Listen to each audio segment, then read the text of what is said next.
मिथिला। कैसी मिथिला? बोले मैथिली की मिथिला। मैथिली की मिथिला यानी जहां मिथिला राजकुमारी मैथिली भगवती भास्वती जानकी महारानी रहती हैं, ऐसी मिथिला। अब महाराज उत्साह तो है, उत्साह तो है। अब गुरु विश्वामित्र जी महाराज चले जा रहे हैं। अब गुरु विश्वामित्र जी महाराज ने सोचा कि देखो ये श्री राम लक्ष्मण को मैं लेकर आया। अब देखिए, धन्य हो भारत के ऋषि मुनि, धन्य हो गुरुजनों का गुरुत्व। गुरु विश्वामित्र जी सोच रहे हैं कि सीधा जनकपुर में जाया जाए। क्यों? क्योंकि निमंत्रण है। पुराणों में कथा आती है, जनक जी महाराज ने गुरु विश्वामित्र जी को जो ये सब उपक्रम होना है इसके लिए निमंत्रण दिया था, निमंत्रित थे। गुरु विश्वामित्र जी महाराज को निमंत्रण था, सीधा जा सकते थे। और ऐसी बात भी नहीं है कि गुरुजनों के साथ साथ में सेवक और साथ में शिष्य, साथ में चले नहीं रहते, सब साथ गुरुजनों के साथ रहते ही। परंतु गुरु विश्वामित्र जी महाराज ने क्या किया, मिथिला में जनकपुर में प्रवेश से पहले, नगर के प्रवेश से पहले एक बड़ा सुंदर एक देखा, देखी अनुपई अवराई। अब महाराज देखा एक आम का बगीचा, और आम का बगीचा देख करके गुरु विश्वामित्र जी महाराज ने एक बात कही, कौशिक कयो मोर मन माना यहाँ रही रघुवीर। हे रघुनंदन रामचंद्र, मेरा मन है कि यही रहा जाए। अब ये मन है कि प्लानिंग है? देखिए, धन्य हो गुरु का वात्सल्य। गुरु विश्वामित्र जी ने सोचा कि ऐसे ही श्री रामचंद्र रघुनंदन को लेके जाएंगे मिथिला में, जनकपुर में, तो ऐसे क्या प्रभाव पड़ेगा। योजना बना करके, बड़ी सुनियोजित योजना।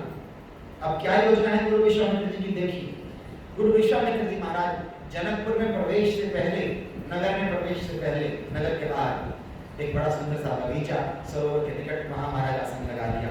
कुटियाएं बनी हुई थी सबके लिए, अतिथियों के लिए, और महाराज वहां आसन लगा लिया। और आसन लगाकर और बुलाया, किसको बुलाया? बुला करके प्रातः काल बुलाया भगवान श्री राम को, लक्ष्मण लाल जी। लाल जी, हाँ गुरुदेव, हमारा एक मन कर रहा है। गुरुदेव आज्ञा करें, क्या मन कर रहा है? आज हमारा मन कर रहा है कि सायंकाल की जो संध्या हो, जो पूजन हो, उसमें तुम हमारे लिए फूल लेकर आओ। अब देखिए, अब गुरुजन क्या करते हैं महाराज, ये योजना देखिए, आगे भी दर्शन होगा। आज्ञा करें गुरुदेव। हे रामचंद्र, हे लखनलाल, तुम दोनों जाओ और जा करके एक फुलवाड़ी देखो, दूसरी फुलवाड़ी देखो, और नगर के अंदर आसपास जा करके ये जो पुष्प लाओ हमारे लिए पूजा के संचय के लिए। जो आज्ञा कहकर महाराज राम लखन चले पुष्प लेने के लिए। इधर तुरंत जैसे ही गए, दोनों लाल जी गए फूल लेने के लिए, और गुरु विश्वामित्र जी ने संदेश भेज दिया। कहाँ संदेश भेज दिया? समाचार मिथिलापति पाए और विश्वामित्र महामुनि आए। और समाचार देखिए महाराज, श्री रामचंद्र रघुनंदन लखनलाल को भेजने वाले भी विश्वामित्र, इधर जनक जी महाराज को सूचना देने वाले भी विश्वामित्र। ये सारी योजना क्यों बना रहे हैं? ये सारी योजना एक काम के लिए बना रहे हैं। क्या काम के लिए बना रहे हैं? अब बोले महाराज जैसे ही समाचार आया, अब समाचार सुनते ही भागते चले आ गए। संघ सचिव सचिव पूरी बट। अब महाराज जनक जी महाराज आ रहे हैं, राजर्षि जनक जी के साथ उनके मंत्री हैं, सेनापति हैं, और सेवक हैं, और ऋषि जन हैं, और विप्र हैं, और नाना प्रकार के पंडित राजा के साथ ये भी चक्रवर्ती नरेश हैं, कोई छोटे मोटे राजा नहीं। अब महाराज सब चले आए सब, और संघ सचिव सचिव पूरी भट्ट भूसुर वर्ग ज्ञाति, ये सब के सब समाज आ गया। और इतना बड़ा समाज आ गया। बोले क्यों समाज आ गया? सबको लेने गए? बोले सबको लेने नहीं गए। ये जनक जी महाराज ने जब विचार किया कि ऐसा ऐसा कार्यक्रम किया जाए, तो उन्होंने गुरु विश्वामित्र को बुलाया। ये गुरु विश्वामित्र कौन है? ये गुरु विश्वामित्र सकल विद्या प्रवीण हैं, निर्माण विद्या प्रवीण हैं, और महाराज महामुनि ज्ञानी हैं। इनको बुलाकर कहा कि हे गुरुदेव, अब हमारा इस जनकपुर का कल्याण कैसे हो, कैसे आप ये बताएं। तो विश्वामित्र जी ने कहा कि तथास्तु, तुम्हारा भी कल्याण होगा, परिजनों का कल्याण होगा, तुम्हारी कन्याओं का कल्याण होगा। जनक जी महाराज के यहाँ एक नहीं, दो नहीं, चार चार कन्याएं हैं। और महाराज कैसे होगा? गुरु जी ने आश्वस्त कर दिया कि हम अभी जाएंगे और जाकर आएंगे, तुम्हारा कल्याण होगा। कल्याण मंगल को भी कहते हैं। और कल्याण का एक अर्थ और भी अभी आगे आएगा। कल्याण का महाराज एक अर्थ और भी है, आगे आएगा। अब क्या कल्याण का अर्थ है? अब महाराज जनक जी महाराज को सूचना मिली कि आ गए हैं गुरु विश्वामित्र। तो भागते भागते महाराज आए। अब सब लाभ लश्कर लेकर आए और महाराज आकर के कुशल प्रश्न कहीं 12 ही 12, विश्वामित्र बड़ी बेचारा आकर के महाराज जय जीव कहते गुरुदेव को दंडवत किया, प्रणाम किया और बैठ गए राजा जनक और साथ में के मंत्री। और महाराज पूरा समाज बैठ गया। पूरा समाज का वर्णन है, कुशल प्रश्न हुआ। और अब देखिए सुनियोजित योजना। अच्छा एक बात बताइए, कोई बढ़िया नेता अभिनेता मिनिस्टर छोड़ दीजिए, बढ़िया कोई जिनके दर्शनों के लिए आप ललायत हो, आप बैठे हो, गुरुजी बैठे हो और आप आए, और इसमें मजा है कि मजा उसमें है कि आप लोग आकर बैठें और बैठकर प्रतीक्षा करें कि गुरुदेव आए, और तब गुरुदेव उतरते हुए आए और महाराज दर्श का समाज हो और सब जय जयकार करके। मजा किसमें है? अब मजा किसमें है ये देखिए। अब ये गुरु विश्वामित्र जी भी महाराज इतने बढ़िया महात्मा हैं, ये सोचते हैं कि श्री रामचंद्र रघुनंदन ऐसे ही नगर में जाए और जाकर भगवान श्री रामचंद्र पूछें ये कौन है, ये कौन है, ये कौन है। अब हमारे भगवान इतने साधारण थोड़ी हैं। अब महाराज सब बैठे हम दर्शन के लिए सब ललायत हों और उधर से भगवान चलते हुए आए और भगवान की रूप माधुरी को देखें और देखें मुंह खुला का खुला रह जाए, नेत्र एकटक रह जाए और हर कोई पूछे ये कौन है, ये कौन है, और हम बताएं कि ये कौन है जो तुम्हारे नेत्र को सफल करने आए हैं। नेत्र को क्या, तुम्हारे नगर को सफल करने आए हैं। नगर नगर वासियों को सफल करने क्या, तुम्हारे जीवन को कुल को धन करने आए हैं। तब बताएं तो बताइए मजा किसमें है? बोले गोस्वामी महाराज बोले बात तो ठीक है गुरु, मजा तो उसमें है कि सब बैठे हो और उधर से राम लखन चलते हुए आए और वही दृश्य हो गया। तेरी अवसर आए दो भाई, आए दो भाई तो गए कहां थे और गए रहे देखन फुलवाड़ी। महाराज ये फुलवाड़ी जाओ, फूल लेकर आओ, ये गुरुजी ने जानबूझकर भेजा था। अब इधर समाज लगाया रहा, जनक बैठे हैं, मंत्री बैठे हैं, और जैसे ही भगवान आए, जैसे ही भगवान आए, दोनों महाराज राम लखन आए तो महाराज अपने आप से खड़े हो गए, ना कोई जान ना कोई पहचान, और बड़े बड़े आयु के सफेद सफेद दाढ़ी वाले महात्मा खड़े हो गए, बड़े कर्म कांड करने वाले बूढ़े बूढ़े ऋषि खड़े हो गए, और महाराज राजा स्वयं खड़े हो गए। औरों की तो बात क्या कहें, अकेले विश्वामित्र जी बैठे रहे, सारा समाज खड़ा हो गया। बोले किसने कहा खड़े हो जाओ? किसी ने नहीं कहा खड़े हो जाओ। आपको हैरानी होगी, ये खड़े होने का प्रसंग बड़ा अद्भुत है। सुंदरकांड में आप लोगों ने पढ़ा होगा, ऐसा दृश्य एक राजभवन में बहुत हुआ। एक दूत गया, साधारण दूत गया एक सभा में। इशारा दे दिया, आपको समझ गए होंगे, आप तो कई पाठ करते हैं दिन में 3 पाठ करने वाले बैठे। सुंदरकांड दृश्य, एक दूत गया एक सभा में, और वो दूत गया विरोधी सभा में। एक दूत साधारण सा नन्हा सा दूत, छोटा सा दूत गया विरोधियों की सभा में, और विरोधी भी कोई ऐसे साधारण विरोधी नहीं, महाराज कट्टर विरोधी, और इस जगत का सबसे बड़ा प्रकांड महाराज वीर विरोधी, राक्षसों का स्वामी। समझे इशारा? समझ गए दूत कौन है? समझ गए? अब वो दूत गया तो उस दूत को देखकर सब खड़े हुए। अब रावणवा देखता है, रावण देखता है, अंगद की ओर कम देखता है, अपने मंत्रियों को देखता है। क्या देखता है? अरे भले आदमियों, मैं बैठा हूं, कोई राजा नहीं आया, कोई महामंत्री नहीं आया, भगवान नहीं आए, तुम खड़े क्यों हो गए? बोले महाराज अंगद जी का तेज इतना था कि सब बैठे नहीं रह सके। उसी तरह कभी कभी ऐसी स्थिति होती है। इधर महाराज जब श्याम गौर मृदु वयस किशोरा, श्याम गौर मृदु वयस, क्या मधुर मूर्ति है महाराज। ऐसा चित्र की कल्पना कीजिए कि इधर जनक भी कैसे महाराज आगे प्रसन्न आ रहे। ये गुरु विश्वामित्र जी की जो परफेक्ट प्लानिंग थी, ये परफेक्ट प्लानिंग आचार्य जी कहा करते थे। ये परफेक्ट प्लानिंग बोलने का हमारा बड़ा मन होता है। बोले क्यों मन होता है? बोले हमने शिष्यों को तो गुरुजनों के लिए योजना बनाते देखा था, ऐसी सेवा करेंगे, ऐसा प्रेम करेंगे, ये वस्तु लाएंगे, ऐसा सुख देंगे, पर गुरुजन भी कम प्रेम नहीं करते शिष्य जनों से। शिष्य सोचता है कि गुरुओं की सेवा हम करते हैं गुरुजनों से प्रेम हम करते हैं, ऐसे शिष्य जो सोचते हैं कि गुरुजनों की सेवा, गुरुजनों का प्रेम, गुरुजनों का ध्यान हम रखते हैं, वो इस प्रसंग को पढ़ें कि गुरुजन भी अपने शिष्यों के लिए क्या करते हैं। गुरु विश्वामित्र जी ने सोचा कि अरे श्री रामचंद्र रघुनंदन कोई ऐसे अरे गहरे थोड़ी जनक जी के संधि बनने वाले हैं, तो एक बार जनक जी महाराज को पता चले कि उनके संधि कौन बनने वाले हैं। एक बार जनक जी का मन पूछे कि ये कौन है, अरे इनके बारे में बताओ। अच्छा, बहुत बड़ी सभा लगी हो और आपका मन आ जाए किसी के ऊपर, आप समझ रहे, और अब व्यक्ति सामने आ जाए, आप क्या करेंगे? आप खाना खाएंगे, आप इधर उधर घूमेंगे, आपकी वाणी पे एक ही शब्द आएगा, ये कौन है, ये कौन है। बस गुरु विश्वामित्र जी के कान इस बात को सुनने के लिए लायक हैं कि हमारे शिष्य, हमारा चेला ये रघुनंदन रामचंद्र के बारे में जनक जी पूछे कि ये कौन है, इनके बारे में बताओ। और कैसे जनक, आप एक चौपाई आएगी तो आप चौपाई सुनिए, पहले मेरा मन है कि आप चौपाई सुनिए, फिर इस दृश्य में कल्पना कीजिए। वो चौपाई क्या है? वो चौपाई बड़ी अद्भुत है। भयं विदेह विदेह विषेकी, और जब मधुर मनोहर मूर्ति देखी। बड़े बड़े संस्कृत के बड़े बड़े विद्वान, बड़े बड़े हिंदी के प्रकांड पंडित कहते हैं कि आप इस चौपाई का अर्थ करो। दो चौपाइयां रामचरितमानस में ऐसी हैं कि बुद्धि हार जाती है। एक चौपाई तो है दुख ही तो ही दुख लागा, वो आगे प्रसंग में आएगी कि दुख भी दुखी हो गया। एक चौपाई ये है कि विदेह राज विदेह हो गई।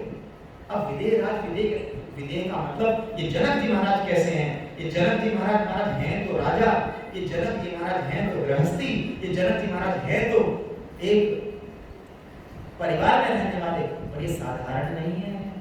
ये जनक जी महाराज महामुनि ज्ञानी, जनक जी महाराज ऐसे हैं कि कौन से महात्मा कथा शुरू करने से पहले पूछते थे कि राजा जनक आ गया है तो हम अपना सत्संग शुरू करें। ये जनक जी महाराज ऐसे हैं जो अष्टावक्र जी ढूंढते हुए आए थे जन्म तक कि जनक जैसा शिष्य मिले और उसको उपदेश करें। ये जनक जी महाराज इस स्तर के ज्ञानी हैं, और छोटे मोटे हमारी तरह के ज्ञानी नहीं हैं कि सुबह करेंगे ब्रह्म ज्ञान की चर्चा और दोपहर को सब्जी में नमक मिल गया ज्यादा तो रसोई वालों की शामत आ जाए, ऐसे ब्रह्मज्ञानी नहीं है। ये जनक जी महाराज ऐसे ब्रह्मज्ञानी हैं कि सारा राज्य भी चला जाए तो उनका ज्ञान नहीं मिलता। ऐसे परम ज्ञानी हैं, पर धन्य हो रघुनंदन रामचंद्र, आपकी रूप माधुरी, आपकी मधुर मनोहर मूर्ति की धन्यता क्या गुणगान करें। अब ये जब सब समाज बैठा है, इतने में दोनों राजकुमार आ गए, और राजकुमार जैसे आए और जनक जी महाराज ने देखा, और जनक जी महाराज देखे तो और अब जनक जी के नेत्र खुले रह गए, नेत्र बंद होना था, मतलब टूट गए, मुख खुला का खुला। अरे महाराज देखो लिखा, अब ये विदेह विदेह कैसे आके आप कर दीजिए तो हम अपने आप शब्द वापस ये विदेह राजपूत देह की सुधि भूल गई। जो एक और बात, हम लोग कभी कभी ज्ञान के शब्द पढ़ लें तो हम सोचते हैं भगवान के दर्शन, अरे भगवान के दर्शन तो करेंगे, दर्शन कराए, अरे दर्शन करिए महाराज, भगवान के दर्शन का प्रभाव देखिए।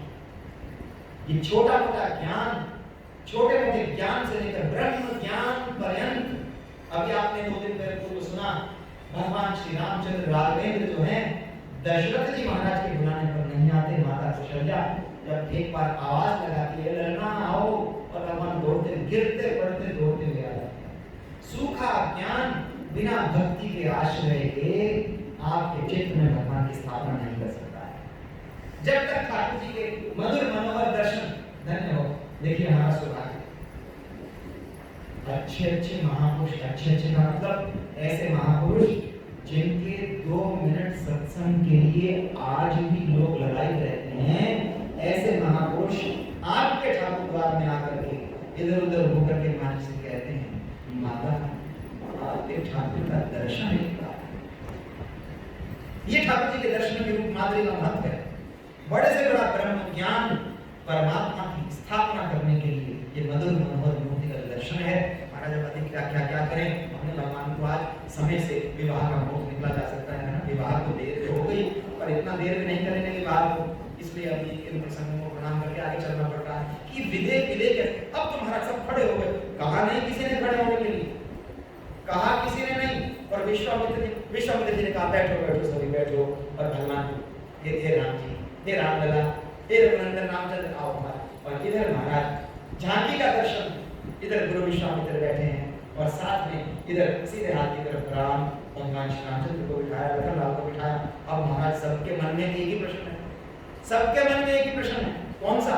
अरे वही जिसके लिए सारी कहानी बनाई है, अरे वही कहानी जो विश्वामित्र जी महाराज ने बनाई है, अंग्रेजी में बोलते हैं पिक्चर परफेक्ट। अरे वही सारा प्रोग्राम जो किया है गुरु विश्वामित्र ने, उसी प्रश्न को सुनने के लिए जो कान तरस रहे हैं वो प्रश्न कर दिया महाराज। किसने?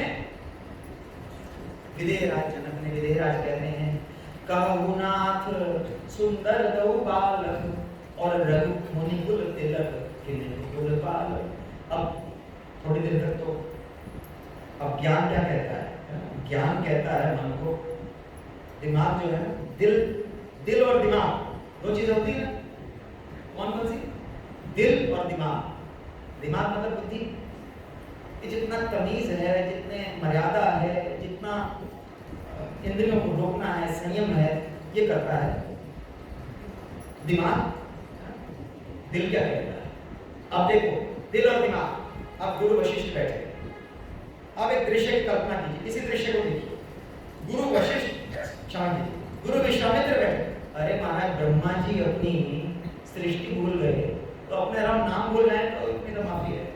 अब गुरु विश्वामित्र जी बैठे हैं और साथ में राजा जनक बैठे हैं, सारी सभा बैठी है। और 2 दिन के बाद एक बहुत बड़ा काम होने जा रहा है।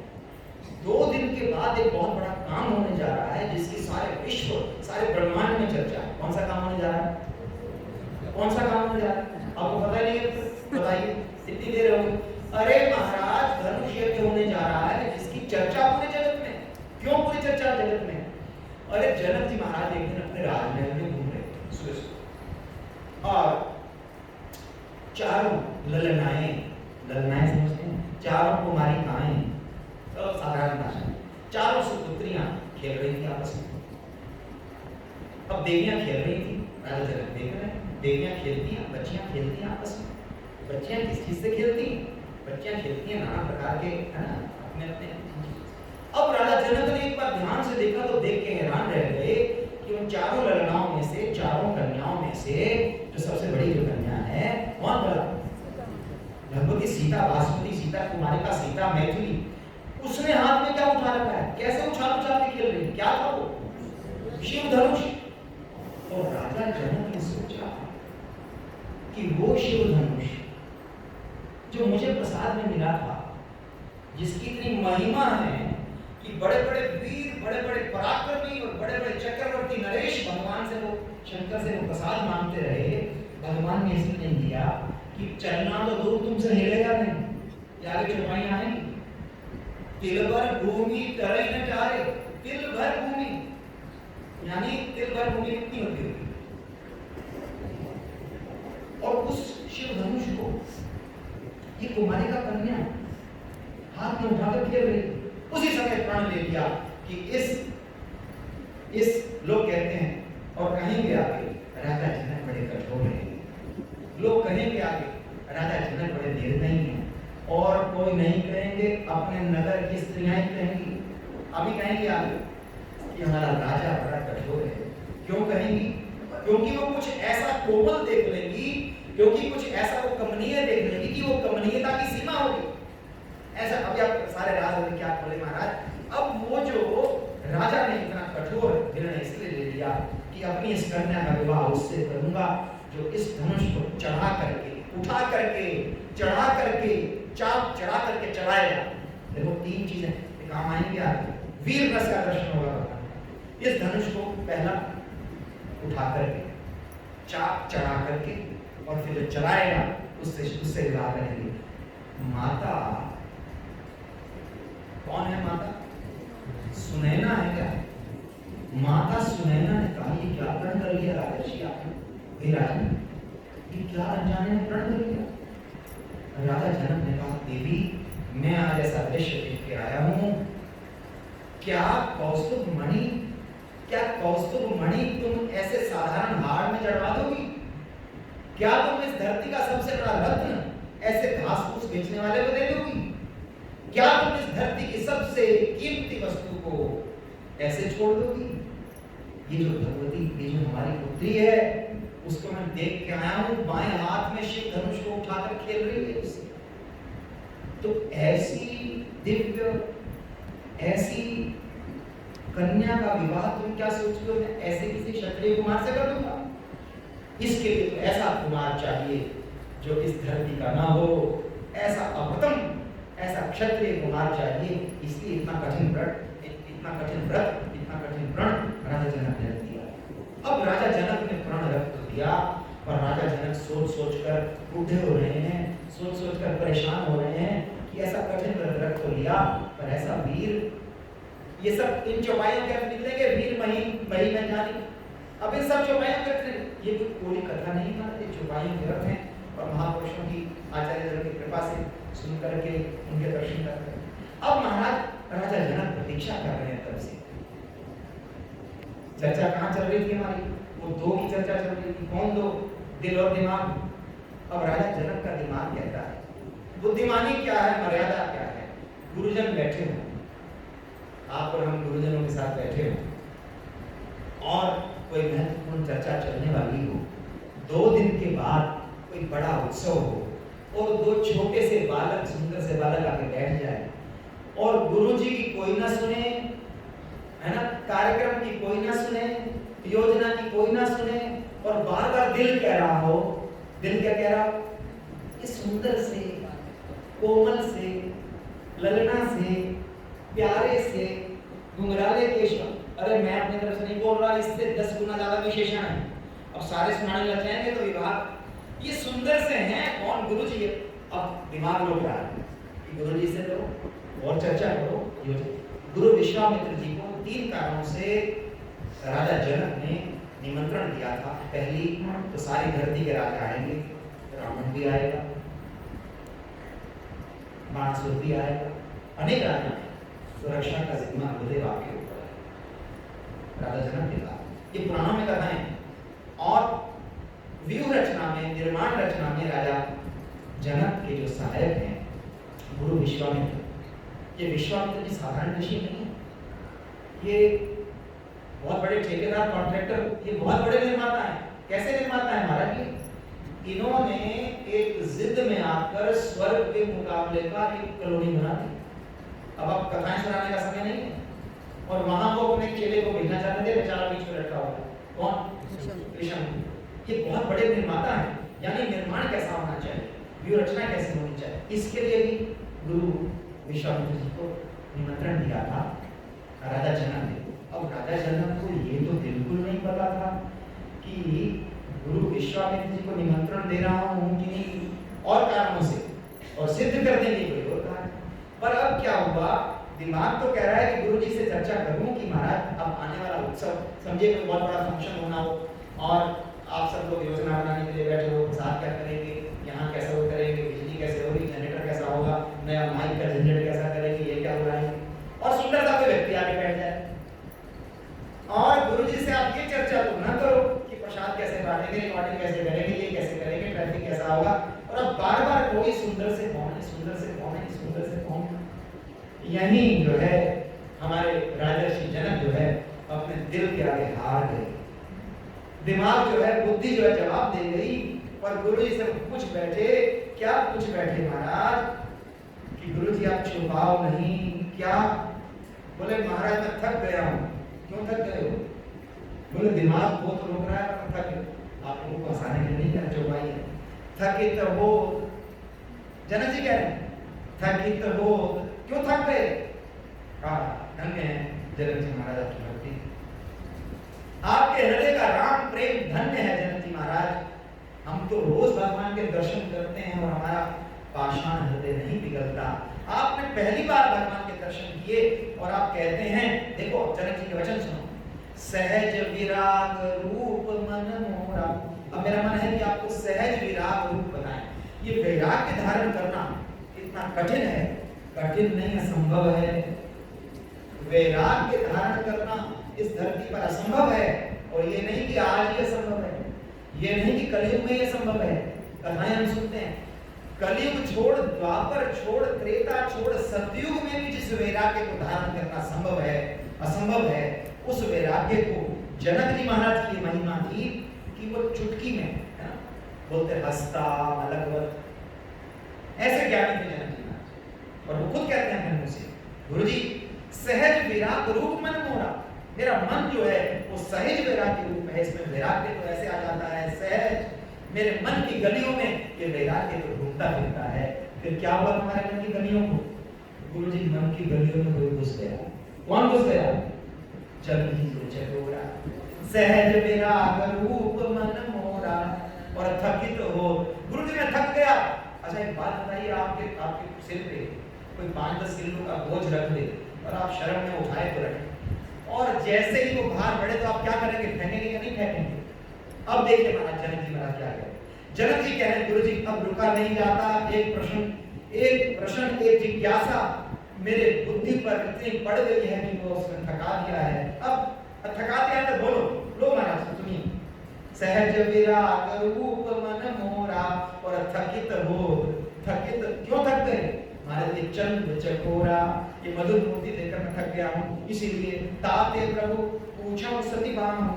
इसलिए सती भाव का मतलब, सती भाव का मतलब सीधा सीधा, आपसे कोई घुमा फिरा के कुछ पूछ रहा हो, आप जानते हो क्या पूछना है, आपके मन में पता हो सामने वाला क्या पूछ रहा है, और इधर घुमाए उधर घुमाए, इधर भूमिका बनाए, ऐसे बात करे, ऐसे आप क्या कहेंगे? अरे भैया सीधे सीधे पूछो। तो जनक जी महाराज कहते हैं गुरुजी सीधा सीधा बता रहा हूँ, ये कौन है जो मेरी नेत्र का विषय होकर सामने बैठे? ये दोनों सुंदर बालक कौन है? तो तुम्हें क्या लगता है कौन है? देखो विश्वामित्र जी महाराज और जनक जी का संवाद, बड़ा सुंदर संवाद है तो नहीं जो पाइया महापुरुषों ने बड़ा। जनक विश्वामित्र संवाद। जनक जी महाराज परम ज्ञानी, परम विज्ञान, परम वैराग्य, और वो जनक जी महाराज पूछ रहे हैं। विश्वामित्र जी ने कहा राजा क्या लगता है कौन है? अब वो कहे महाराज इतना समझ आ जाता, बुद्धि तो थक गई है, आप बताइए। फिर भी अंदाजा लगाओ कौन है। अब वो अंदाजा लगाए, क्या है मुनि, अंदाजा लगाए। जनक जी महाराज कहते हैं ये कौन है महाराज, ये कौन है? ये क्या परब्रह्म परमात्मा साक्षात सुंदरता का रूप धारण करके आ गया है? क्या इस धरती पर सुंदरता की जो सबसे उच्च पराकाष्ठा होगी वो सुंदरता आ गई? क्या महाराज इस धरती के ऊपर जो सौंदर्य है, जो स्वर्गवादी दुर्लभ सौंदर्य है, वो मूर्ति बनकर नीचे आ गई? कौन है ये? ब्रह्म है क्या? ये है कौन? इस धरती के तो नहीं है कौन? क्यों क्या हो गया? बोले महाराज इन्हीं विलोकत अति अनुरागा और बरबस ब्रह्म सुख नहीं मन क्या? गुरुजी मेरा जो ब्रह्म ज्ञान है, देखो ध्यान से शब्द सुनो, तुरंत समझ आ जाए। गुरुजी मेरा जो ब्रह्म ज्ञान है और मेरा ब्रह्म सुख है, ये छोड़ के भाग गया है। इसका मतलब, अच्छा एक बलवान यहाँ बैठा हो, एक पहलवान यहाँ बैठा हो, इतने में दूसरा पहलवान आ जाए तो भागेगा कौन? भाग के कौन जाएगा? एक धनवान बैठा हो, दूसरा धनवान आ जाए तो शर्म संकोच में कौन सा भाग जाएगा? कमजोर भाग जाएगा। ठीक है कि नहीं? अब राजा जनक कहते हैं कि ब्रह्म सुख मेरे अंतःकरण से भाग गया है। ब्रह्म ज्ञान, आप सुन रहे हैं, समझ रहे हैं? ब्रह्म ज्ञान मेरे अंतःकरण से, हाँ जी ब्रह्म ज्ञान, ये ब्रह्म ज्ञान मेरे मन को छोड़ के भाग गया है। इसका मतलब जो ब्रह्म ज्ञान आपके मन में छोड़ के भाग गया है, तो जिसको देख के भाग गया है वो ब्रह्म ज्ञान से, बताओ भाई सच, सिंपल मैथमेटिक्स। ब्रह्म ज्ञान को जिसने भगा दिया, इसका मतलब ब्रह्म ज्ञान से ऊंचा है, वही वो साक्षात ब्रह्म तो नहीं। ये ब्रह्म तो नहीं आ गया है, ये कौन आ गया? अब देखिए भगवान राम चुप बैठे, भगवान राम चुप बैठे। अब महाराज ये, अब विश्वामित्र जी के भी प्यारे हैं जनक जी। विश्वामित्र जी कहते हैं कह मुनि बिहसी का या मुनि का। जनक जी महाराज कह रहे हैं कि क्या है, साक्षात ब्रह्म तो नहीं आ गया? और मुनि जी हंसते हुए क्या कह रहे हैं कि हे राजा जनक तुमने बिल्कुल ठीक कहा। अब जैसे ही विश्वामित्र जी महाराज ने कहा कि तुमने ठीक कहा, भगवान की बुद्धि कटक गई। भगवान कहने लगे गुरु जी मनी मन। भगवान कहने लगे गुरु जी ये क्या कर रहे हो, पोल खोल दोगे क्या सारी? पोल खोल देगा, पोल खोल देगा गुरु जी। क्यों पोल की खोल दोगे? अरे विवाह क्या है बताइए? एक तरफ ब्रह्म ज्ञान, एक तरफ विवाह। ब्रह्म ज्ञान बिना ज्ञान वैराग्य भक्ति के आता नहीं, पर विवाह क्या है? भगवान कह रहे हैं गुरु जी आप, राजा जनक ने कहा ये ब्रह्म है, आप कह रहे हो सिर हिलाकर दाढ़ी हिलाकर हाँ हाँ ब्रह्म है। अब कल को ब्रह्म मान के अब नेत्र बंद करके बैठ गया, हमारा विवाह खतरे में डलवाओगे क्या? अब ब्रह्म ज्ञानी, अब एक बात कहा महाराज राजा जनक को और इन्होंने कहा कह मुनि भी हंसी कह नृपनी का। हे राजा जनक आप बिल्कुल ठीक कह रहे हैं, ये बिल्कुल ब्रह्म ही है। एक बात और दूसरी बात फिर कहा वचन तुम्हारा ना हो यही का, तुम गलत नहीं हो, तुम्हारी बुद्धि बिल्कुल ठीक कह रही है। अब भगवान राम फिर कहने लगे हे भगवान ये दूसरा पहाड़, अब ये सारा राज अभी खोल दोगे गुरु जी? और तीसरी बार जब राजा ने फिर कहा कि हे राजर्षि, हे ब्रह्मर्षि, हे महामुनि विश्वामित्र, ये अवश्य ही कोई इस धरती से ऊपर, ये अवश्य ही कोई ये कालातीत, लोकातीत, गुणातीत, ये साक्षात ब्रह्म है। क्यों? क्योंकि मैं इतना रूपासक्त हो गया हूँ। रूपासक्त समझते हैं? चित्त में थोड़ी सी भी आसक्ति, चित्त में किंचित मात्र भी आसक्ति अगर रहेगी, ब्रह्म ज्ञान की छोड़िए, वेद ज्ञान की छोड़िए, उपनिषद ज्ञान की छोड़िए, थोड़ी सी आसक्ति भी चित्त में होगी तो धरती का ही ज्ञान नहीं आएगा। और राजा जनक कह रहे हैं कि राजा जनक सीधा सीधा स्वीकार कर रहे हैं कि हे महामुनि मैं तो इनके रूप पे आसक्त हो गया हूँ। क्या हो गया? सीधे सीधे बोलो। अरे गुरुजी मैं तो लट्टू हो गया हूँ इनके। अब लट्टू कहाँ हो गए हो? अब ये अवश्य ही कोई लोकातीत गुणातीत हैं। और गुरुजी ने ऊपर से और समर्थन दे दिया। क्या विश्वामित्र जी क्या कह रहे हैं? ये प्रिय सबही जहां लगी प्राणी। जब जनक जी महाराज ने कहा कि ये मुझे इतने प्रिय लग रहे हैं कि मैं इनके रूप पे आसक्त हो गया हूँ, तो गुरुजी बोले कि अकेले तुम नहीं, अकेले जनकपुर नहीं, अकेली पृथ्वी नहीं, अकेले ब्रह्मांड नहीं, अकेले अनंत कोटि ब्रह्मांड इनके रूप पे आसक्त हैं। और अनंत कोटि ब्रह्मांड तो एकमात्र परम पिता परमेश्वर के रूप पे आसक्त है। अब भगवान नाम से नहीं रहा गया। भगवान बोले गुरुजी सारी लीला यही रोक दोगे, सारी पोल अभी खोल दोगे? अब महाराज अब तो पोल खुल गई, अब तो पोल खुली, अब महाराज कैसे करें? भगवान राम, इसलिए भगवान राम ने एकदम देखिए आपको गुरुजी हमने पहले भी कहा था, क्या कहा था? माता मुनि बोली सोमति डोली और तजहु तात थे। उस माता की बुद्धि में जब ब्रह्म ज्ञान आ गया तो भगवान हंसे, और भगवान जब हंसे तो भगवान के प्रति माता का ब्रह्म भाव आलोक हो गया, वात्सल्य भाव प्रकट हो गया। उसी तरह महाराज भगवान ने सोचा अब माया को बुलाना पड़ेगा। भगवान ने कहा माया देवी जल्दी आओ, ये गुरुजी तो हमारी सारी पोल खोल बैठेंगे, और ऐसा ना हो कि ब्रह्म ज्ञान की चर्चा में यहाँ विवाह से भी जाए, जानकी महारानी से भी जाए, आगे लीला भी जाए, राक्षस वध भी जाए, ये राम लीला तो यही रुक जाएगी। अगर गुरुजी ने कह दिया कि साक्षात ब्रह्म है, अब माया देवी को बुलाए। अब वो माया देवी किस रूप में आती है? माया हास्यम ये प्रिय सब जहां लगी प्राणी और मन मुस्कुराही राम सुनवानी। भगवान राम मुस्कुराए, और जैसे मुस्कुराए अब तब तुरंत गुरुजी सावधान हो गए। देखो इशारा हो जाता ना कभी कभी। अब भगवान राम ने मुस्कुरा के देखा। अब जैसे माँ जी कोई पोल खोलने में लगे और अपने राम से बोला ना जाए, क्यों?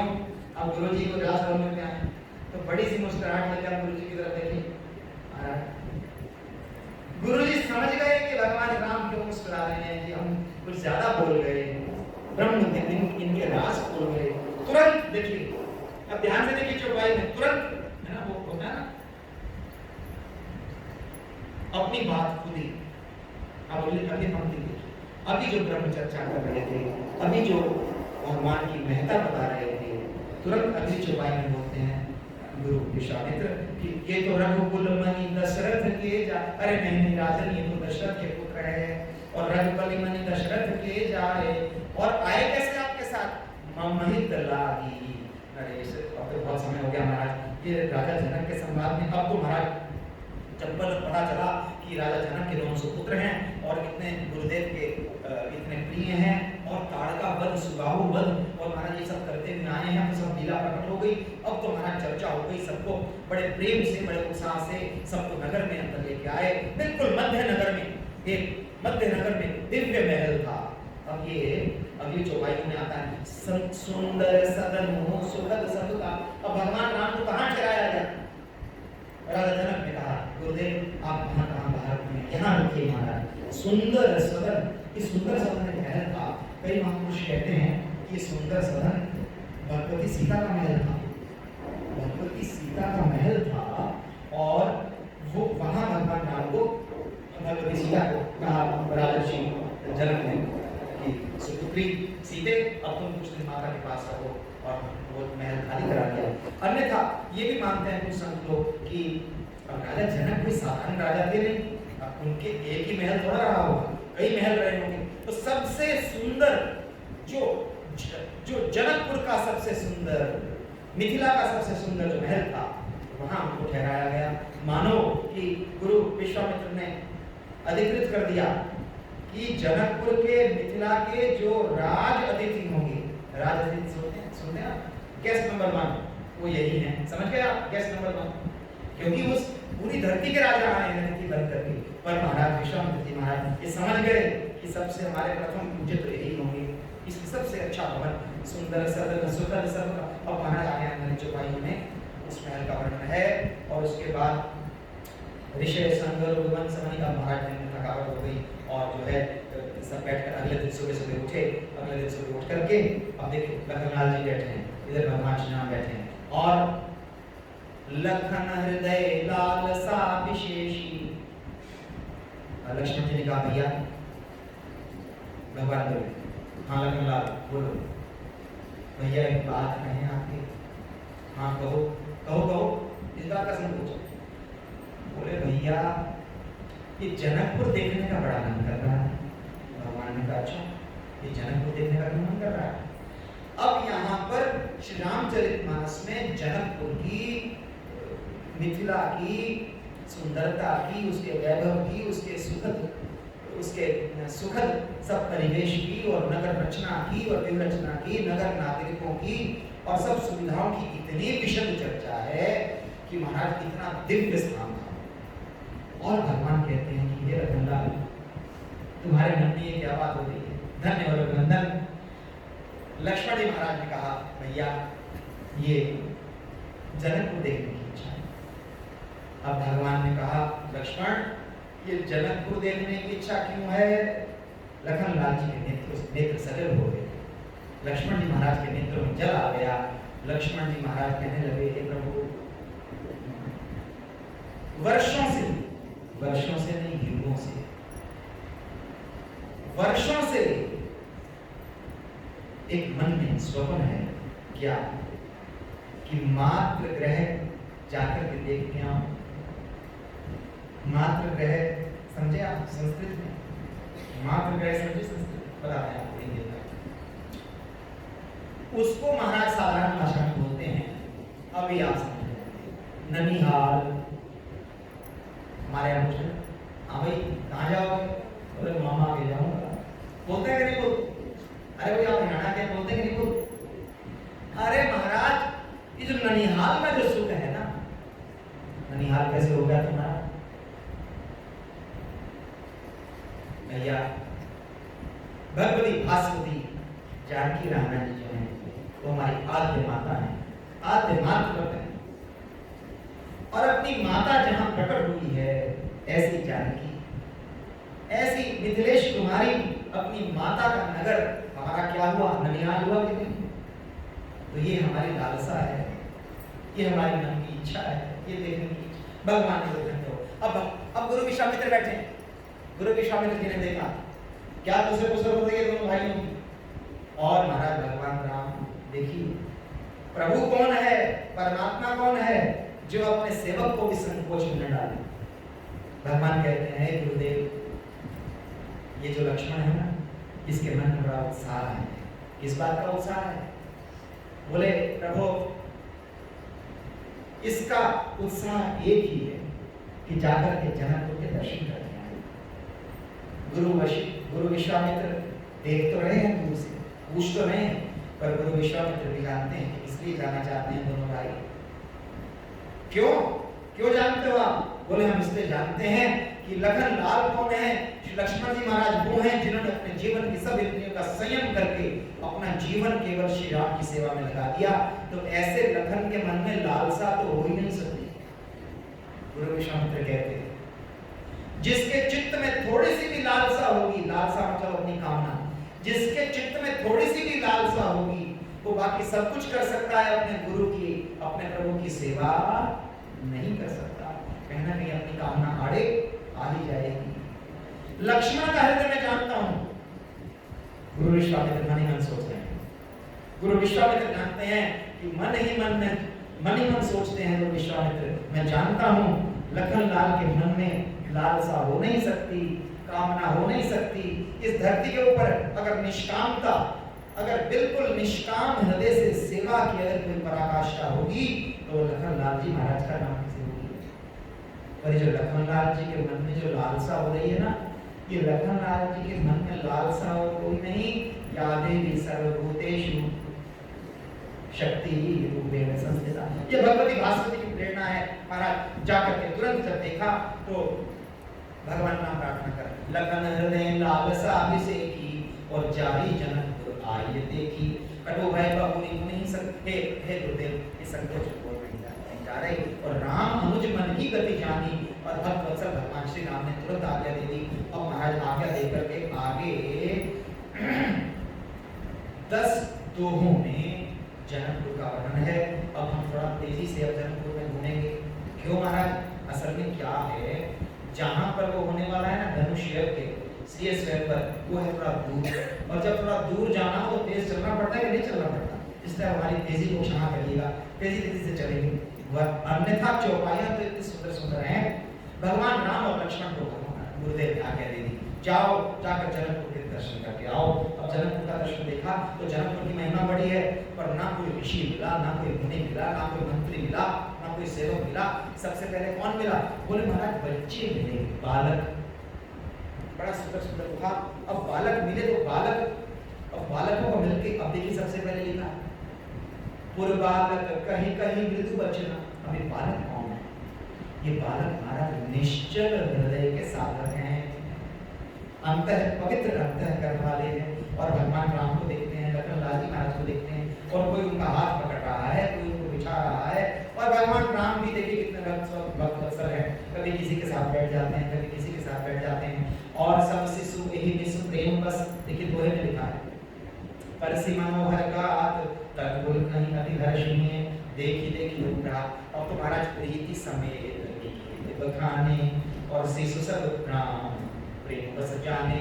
गोस्वामी तुलसीदास जी मानो इशारा करते हैं कि भगवान को चतुराई पसंद नहीं है, भगवान को बड़ी बड़ी ज्ञान की बातें पसंद नहीं है, और भगवान तो प्रेम के वशीभूत हैं। अब भगवान महाराज बड़ी बड़ी बातें करते हैं, बड़ी सुंदर सुंदर संवाद हैं बच्चों के और जनकपुर के बालकों के और भगवान के। अब भगवान से बात करते करते भगवान बोले बहुत देर हो गई, तो वापस भी जाना है। भगवान डरने लगे, लीला कर रहे हैं। अब जनकपुर के बच्चे कहते हैं अरे आप क्यों डर रहे हैं? अब वो भगवान कहते हैं भाई हम इसलिए डर रहे हैं कि गुरुजी के पास जाना है।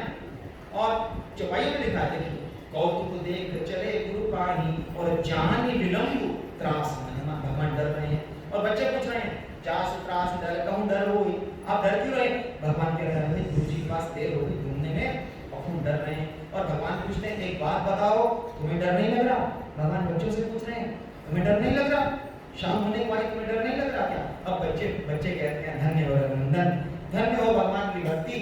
बच्चे कहते हैं देखो आपका डरना स्वाभाविक है प्रभु, क्योंकि आपको गुरु जी के पास जाना है, पर हम किससे डरेंगे? आप हमारे साथ हो, हमारे साथ हैं रघुनाथ, तो इस बात की चिंता। अब हमारा जीवन सफल हो गया, आपसे बात करके हमें इतना अच्छा लग रहा है, आपसे बात करके हमें इतना आनंद आ रहा है। कोई बात नहीं, घर जाएंगे, माता पिता हमें मारेंगे तो भी कोई बात नहीं, हमें मार का डर, ये चौपाई है देखिए, हमें माता पिता के मारने डांटने का डर नहीं है। पर आपके साथ ये जो आनंद के क्षण है इसका आनंद है। तो इतना सुंदर गोस्वामी जी महाराज कहते हैं कि जिस नगर के बच्चों में इतनी राम भक्ति है, जिस नगर के बच्चों में इतनी प्रभु के प्रति आसक्ति और भक्ति है, उस नगर की स्त्रियों का, उस नगर के साधकों का, उस नगर के राजा का हम क्या वर्णन कर सकते हैं। हमारी बुद्धि नहीं जा सकती। ऐसा बड़ा सुंदर वर्णन आगे, बड़ी मार्मिक चौपाइयां है। अब महाराज वहां से आए, आकर के बड़ा सुंदर भगवान प्रणाम करके बैठ गए और शाम हो चुकी थी। गुरुदेव ने कहा जाओ जाकर संध्या वंदन करो, गुरु का कर्तव्य है। चेला को, अब चेला श्री राम जैसा भी हो तो भी गुरु निशि प्रवेश मुनिया यशुदीना और सब ही संध्या वंदन कीना। भगवान ने संध्या, गुरु आज्ञा नाम कर संध्या की और संध्या हो गई, व्याकुल हो गया। और अब महाराज गुरु जी के चरण लेकर के भगवान बैठ गए। धन्य हो गोस्वामी महाराज कहते हैं, तेई दो बंधु प्रेम जनु जीते और गुरु पद कमल पलोटत प्रीते। बड़े प्रीति से, बड़े प्रेम से गुरु जी के चरण ला रहे हैं और बार बार मुनि आज्ञा दी। अब गुरुदेव बार बार कहते हैं, हे रघुनंदन, हे राम, जाओ जाकर आराम करो, जाओ सो। भगवान आज्ञा नहीं मान रहे। किसी ने कहा कि भगवान आज्ञा क्यों नहीं मान रहे? भगवान तो रघुकुल तिलक है, भगवान तो मर्यादा पुरुषोत्तम है। मर्यादा पुरुषोत्तम भगवान श्री राम ने ये मर्यादा पुरुषोत्तम का अवतार ही इसलिए लिया था कि इस धरती के ऊपर कुछ जीवन के मूल्यों की, कुछ आदर्शों की स्थापना करनी थी। अब गुरुदेव बार बार आज्ञा कर रहे हैं पर जा क्यों नहीं? तो गोस्वामी जी ने कहा तुम्हारी तरह कलयुग के चेहरे थोड़ी हैं। गुरु आज्ञा करें जाकर माला करो, तो चेला कहे अच्छा गुरु जी जाते हैं। अब माँ जी कहें अरे जाकर थोड़ा पाठ करो, अच्छा गुरु जी जाते हैं। माँ जी कहें जाकर थोड़ा संतों की सेवा करो, अच्छा गुरु जी जाते हैं। और गुरु जी कहें जाकर भोजन करो, अच्छा गुरु जी आपकी आज्ञा, ये आज्ञा तो गुरु माने। अरे महाराज हम जैसे कलयुग के शिष्य थोड़ी हैं ये।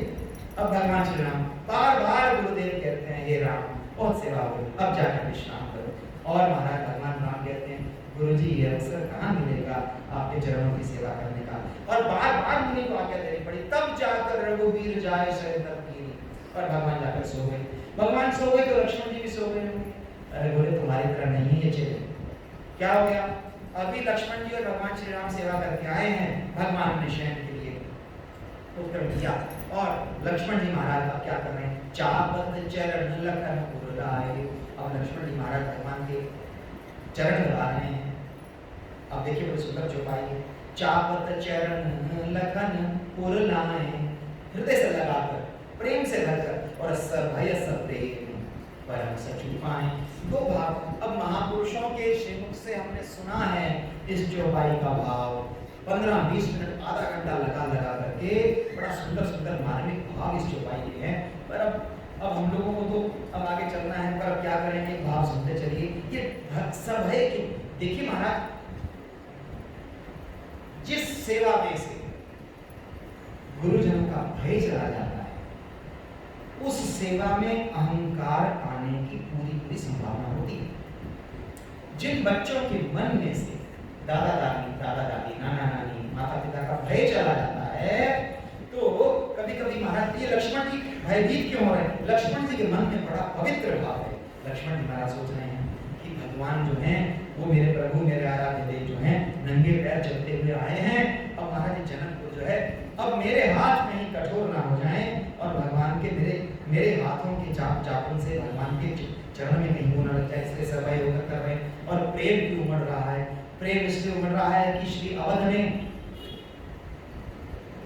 प्रेम इसलिए उमड़ रहा है कि श्री अवध से अब चले हैं, जनकपुर में आ गए हैं और जनकपुर में अगले 2-3 दिनों में क्या होने वाला है ये भी लक्ष्मण आदि जानते हैं। और अब तो चरणों की सेवा का अवसर मेरे से छूट के कहां जाने वाला है? ट्रांसफर होती है ना, ट्रांसफर होती है ना आपके ऑफिस में।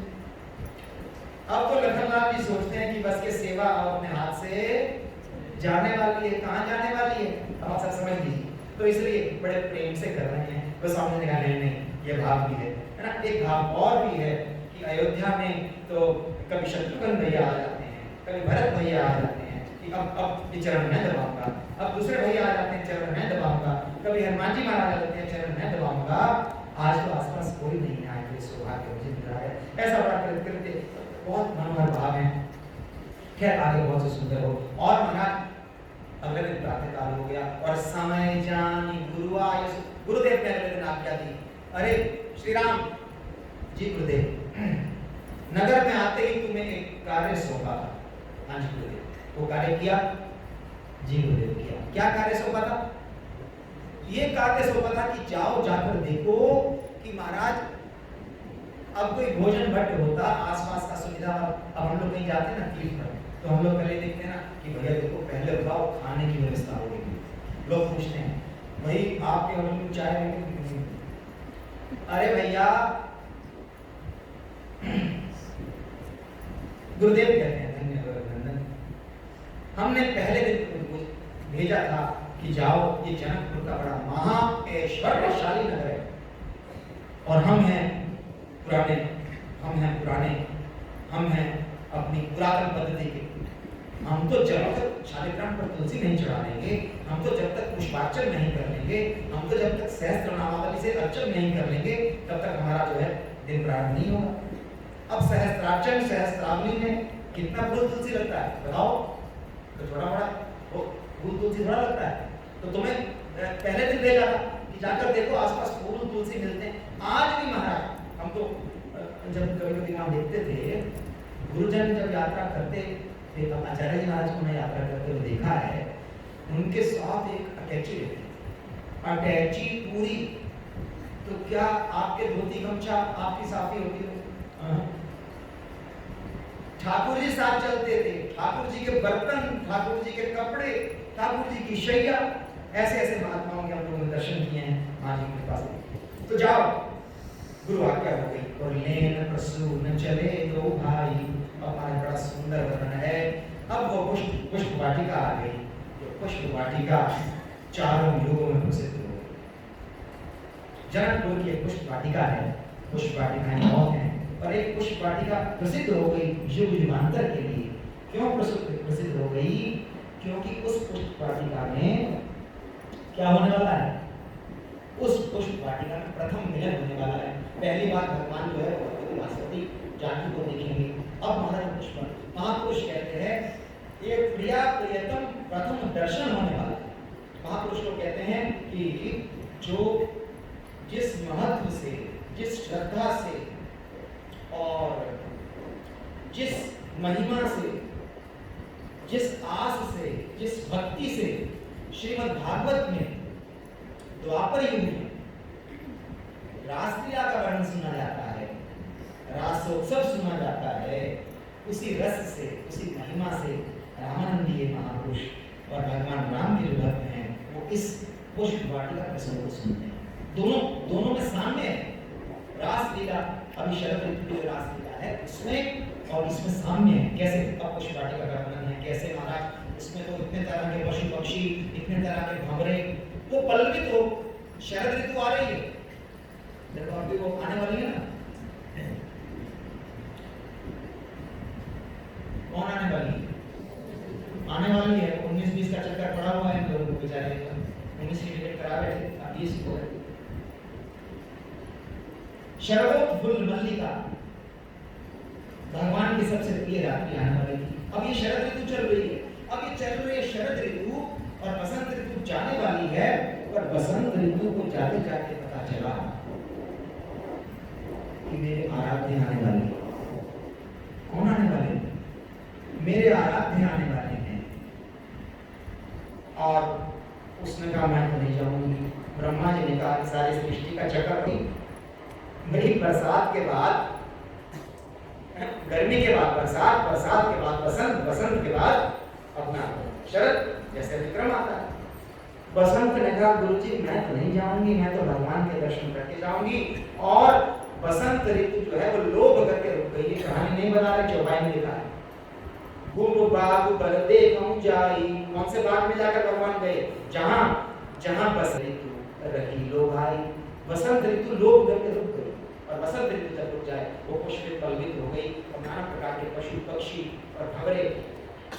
और महाराज किसी ने पूछा था स्वामी जी कि ये द्वापर में जो रास हुआ था उसमें तो सब सिद्ध मुनीन्द्र, योगीन्द्र, साधु और महात्मा और ये सब अलग अलग जो है वेश धारण करके, गोपी वेश धारण करके आ गए थे, क्योंकि रास में पुरुषों का प्रवेश नहीं था। आप कह रहे हो कि रासोत्सव और ये जो पुष्प वाटिका प्रसंग है इनमें सामने है, तो गोस्वामी ने कहा हाँ, ये पुष्प वाटिका इसलिए खास थी, यहाँ भी पुरुषों का प्रवेश नहीं था, और बीच में गिरजा, मां भगवती गिरजा का मंदिर था। और ये पुष्प वाटिका इसलिए महत्वपूर्ण हो गई थी क्योंकि भगवती भास्कर जी को आज्ञा हुई कि जाकर पहले गौरी पूजन करके आओ, तुम्हारा विवाह है, स्वयंवर है। तो उस दिन भगवती गौरी ने पूजन करने आना था। और महाराज जब ये सामने है तो क्या ये जो पुष्प वाटिका है इसमें भी ऋषि मुनि महात्मा, इसमें भी अवनेत्र योगेंद्र आए थे सभी, इसमें भी क्या सब बोले महाराज तुम क्या सोचते हो, ये जो 4 तरह के पक्षियों का वर्णन है ये हमने ऐसे ही किया है। गोस्वामी महाराज बोले 4 तरह के पक्षियों का वर्णन है यहाँ, जिसमें 4 तरह के गीता जी में भक्तों का वर्णन है। अब सामने है, उसकी व्याख्या का समय नहीं है। अभी जितने पशु पक्षी हैं ये भी सब भक्त हैं, ये भी सब महात्मा हैं, ये भी सब ऋषि मुनि हैं जो भगवान का दर्शन करने आए हुए हैं। अरे महाराज वहां तो गोपी वेश धारण करके वो भी आ गए थे। कौन समझ गए कौन आ गए थे? तो यहाँ कहाँ है, हमने तो खोजा नहीं मिले। तो वो गोस्वामी जी कहते हैं कि नहीं मिले महाराज, तुमने ध्यान से देखा नहीं। क्या लागे विटप मनोहर नाना और वरण वरण वर देविता। बोले ये जो लागे विटप मनोहर नाना, ये जो मनोहर सुंदर सुंदर वृक्ष हैं, ये सुंदर सुंदर वृक्षावली जो ये वृक्ष लोग भी साधु महात्मा होते हैं।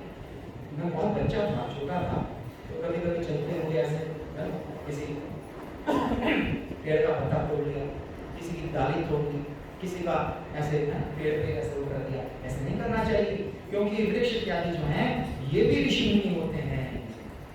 तो गोस्वामी तुलसीदास महाराज कह रहे हैं लागे विटप मनोहर नाना, ये नाना प्रकार के सुंदर सुंदर वृक्ष जो हैं ये अमलात्मा महात्मा सब। अरे बोले इनकी छोड़ो, आप बताओ शंकर भगवान कहाँ है? वो तो नहीं आए। अरे बोले नहीं, वो आए, कैसे आए? बोले ध्यान से पढ़ो कैसे आए।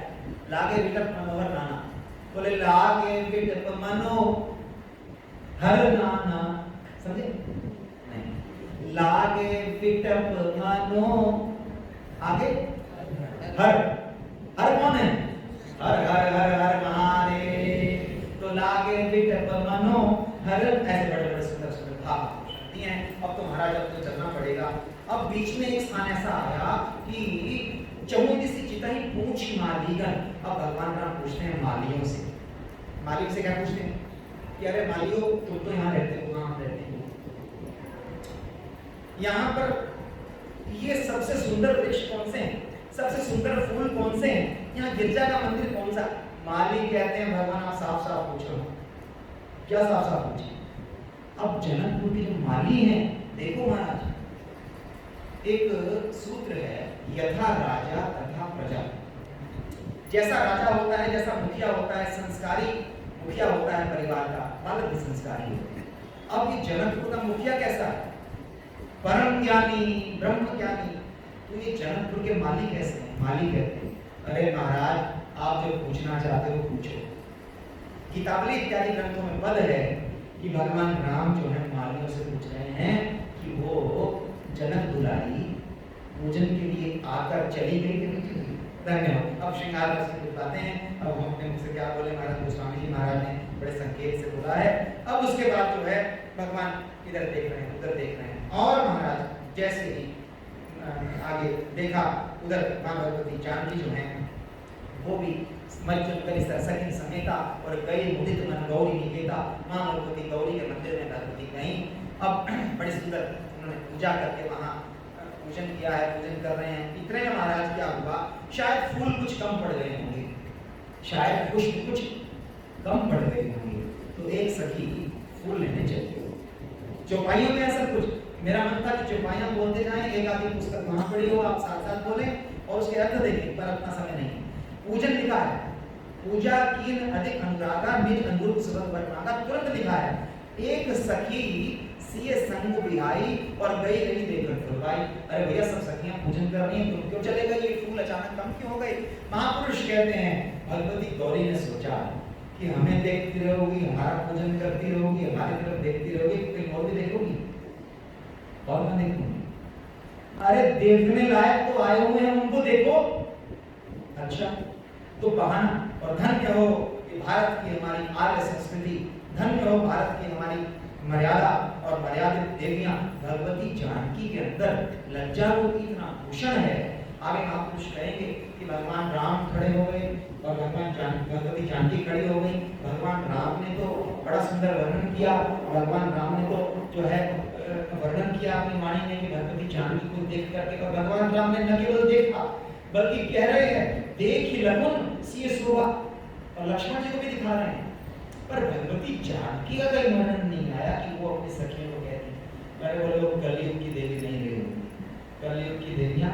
मतलब अब ये देखिए, अब ये वो कहते हैं कि भगवान राम ने तो वर्णन किया पर जानकी जी ने वर्णन क्यों नहीं किया।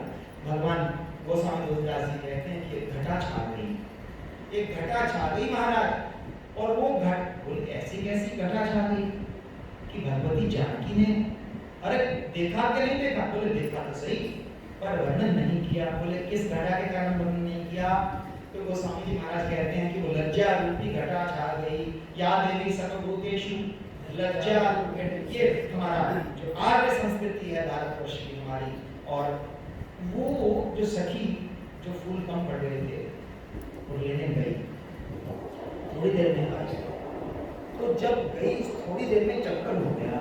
क्या चक्कर हो गया, बोले गई तो ठीक ठाक थी, गई तो ठीक ठाक थी, और आई गिरती पड़ती समझा। अरे भैया हंसाने के लिए नहीं कहने लिखा, आई गिरती पड़ती, और इतनी बेहोश होकर आई, इतनी गिरती पड़ती आई कि सखियां पूछ रही कि तू ठीक गई थी, हुआ क्या तुझे, अरे हुआ क्या, कुछ बोल, तू ठीक तो है, और अगर तुझे कोई कष्ट है, कोई दुख है, तेरे को दवाई दें, कुछ करें, तू अब तू बोल। और बड़ी प्रसिद्ध चौपाई है, बहुत श्याम गौर, चक्कर क्या हुआ, ठीक ठाक गई थी, अब गड़बड़ हो गई, क्यों आई है, और क्या देख के आई है, फूल लेने गई थी। कभी कभी ऐसा होता है ना, ये मन रूपी भंवरा जब कहीं फंस जाए, गए तो है कुछ और काम कर, ठीक है। गुरुजी मैं किस लिए गए थे, पानी लेने गए थे, तो पानी कहाँ है, बोले पानी, गुरुजी को भूल गए। अरे तो फूल लेने गई थी, फूल कहाँ है, बोले वो तो भूल गई, और किस चक्कर में भूल गई, क्या देखा। अब वो कह रही है श्याम गौर की निकणों बखानी। अब वो उसने इतना ही बोला कि एक श्यामल श्यामल देखा, एक गौर वर्ण का देखा, एक श्यामल वर्ण का देखा, एक गौर वर्ण का देखा। अब वो गौर वर्ण का कौन था, कैसा था, सुंदर था, छोटा था, बड़ा था, और वो श्यामल वर्ण का था, वो गुंगराले केश वाला था, और तीक्ष्ण नेत्र वाला था, और मनोहर मूर्ति वाला था, कैसा था कुछ बताओ तो। ये सब कुछ गोस्वामी जी ने बताया है, उसने नहीं बताया। वो कहने लगी कि मैं बता ही नहीं सकती, क्यों, क्योंकि आंखों ने तो देखा। अरे भाई आपका मुख कब बताता है, आप किसी चीज के बारे में बताएंगे कब, जब आप अपनी आंखों से देखेंगे। अब वो कहती देख के आइए, वो कह रही हाँ सिर हिला के देख के तो आई हूँ, तो मुंह से बोली बोला नहीं जाता, कमाल हो गई। गिरा नयन नयन बनुगारी। गोस्वामी जी महाराज कहते हैं अवांग मनस गोचर। अब मन तो कर रहा है कि अवांग मनस गोचर की व्याख्या करें, पर यह है ब्रह्म का लक्षण, और ये समय ऐसा है कि ब्रह्म ज्ञान जी महाराज को हाथ जोड़कर खड़े हैं, तो हम क्या महाराज अवांग मनस गोचर का हम क्या बोले। अब क्या जो भी हुआ उसके बाद बड़ा सुंदर भय विलोचन चार वो चंचल, और दोनों जो लोचन है वो चंचल हो गए। अब तो महाराज जल्दी जल्दी इस वाटिका से भगवान आए, और भगवान आए, धन्य हो रघुनंदन, धन्य हो आर्य संस्कृति के प्रोधा, धन्य हो मर्यादा पुरुषोत्तम श्री राम। अब भगवान जो आए, भगवान ने आते ही सीधा आते ही गुरुजी से कहा, गुरुजी मैं जनक नंदिनी राजकुमारी को देख कर आया हूं। धन्य हो रघुनंदन, जिसके चित्त में छल छू करके भी नहीं गया है। गुरुदेव ने आशीर्वाद दिया, इधर का आशीर्वाद मिल गया, एक आशीर्वाद इधर मिल गया, एक आशीर्वाद उधर मिल गया, उधर आशीर्वाद कैसे मिल गया।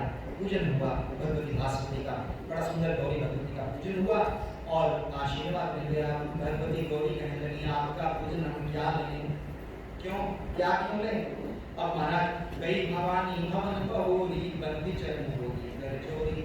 अब महाराज भगवती खसी माल मूर्ति स्थान, महाराज भगवती भास्वती गौरी मां भगवती है ना, जिनके वो हमारे कृष्ण होते हैं।